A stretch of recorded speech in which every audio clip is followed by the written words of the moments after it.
এশিয়ার বুকে গর্জন, শ্রীলঙ্কাকে ৫-০ গোলে উড়িয়ে দিল বাংলাদেশ অনূর্ধ্ব-১৭ দল।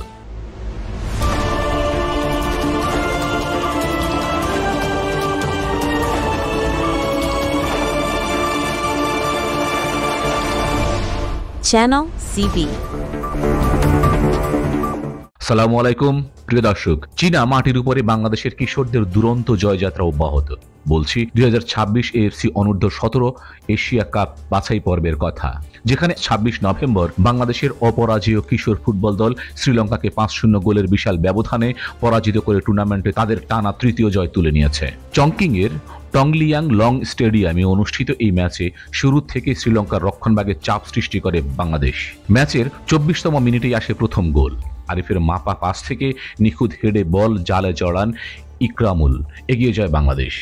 এর ঠিক ৫ মিনিট পরেই ২৯ মিনিটের মাথায় ব্যবধান দ্বিগুণ করেন মানিক। অপুর অসাধারণ পাস থেকে ঠান্ডা মাথায় ফিনিশিং দেন এই ফরওয়ার্ড। প্রথমার্ধেই ২-০ ব্যবধানে এগিয়ে যায় লাল সবুজ জার্সিধারীরা। বিরতির পরও বাংলাদেশের আক্রমণাত্মক ফুটবলের কোনো কমতি ছিল না। ম্যাচের ৬৪ মিনিটে তৃতীয় গোলের দেখা পায় বাংলাদেশ। রিফাতের পাস ধরে একজন ডিফেন্ডারকে কাটিয়ে দারুণ প্লেসমেন্টে গোল করেন ফয়সাল। ম্যাচের শেষ দিকে এসেও আরও ২ গোল দিয়ে শ্রীলঙ্কার কফিনে শেষ পেরেক ঠুকে দেয় বাংলাদেশ। ৯০ মিনিটে বাইজিদের দূরপাল্লার এক শক্তিশালী শটে আসে চতুর্থ গোল, আর বিজয়ীদের গোল উৎসব শেষ করেন ফয়সাল। হাফ ভলি থেকে তার নেয়া দূরপাল্লার এক দুর্দান্ত কিকে আসে বাংলাদেশের পঞ্চম এবং তার ব্যক্তিগত দ্বিতীয় গোল। ফয়সাল যেন বাংলাদেশের জয়ের ফয়সালা লিখে দিলেন। এই জয়ের মধ্য দিয়ে গ্রুপ এতে বাংলাদেশের দাপট আরও বাড়ল। টুর্নামেন্টে এটি তাদের টানা তৃতীয় জয়। এর আগে প্রথম ম্যাচে তারা ৫-০ গোলে পূর্ব তিমুরকে হারায় এবং দ্বিতীয় ম্যাচে ব্রুনাইকে বিধ্বস্ত করে ৮-০ গোলের বিশাল ব্যবধানে। ২৮ নভেম্বর শক্তিশালী বাহরাইনের মুখোমুখি হবে বাংলাদেশ। আর ৩০ নভেম্বর তাদের গ্রুপের শেষ ম্যাচটি হবে স্বাগতিক চীনের বিপক্ষে। ৭টি গ্রুপের চ্যাম্পিয়ন দল এবং সেরা ৮টি রানার্স আপ দল, মোট ১৬ দল নিয়ে অনুষ্ঠিত হবে মূল পর্বের লড়াই।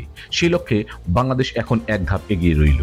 প্রিয় দর্শক, আজকের মতো বিশেষ প্রতিবেদন এখানে শেষ করছি। ফুটবল সম্পর্কিত আরও সব খবর জানতে আমাদের চ্যানেলটি সাবস্ক্রাইব করুন এবং যেন কোনো নোটিফিকেশন আপনার মিস না হয় সেজন্য পাশে থাকা বেল আইকনটি প্রেস করুন। Nazim Hamid, channel CB. Subscribe now for daily news and updates.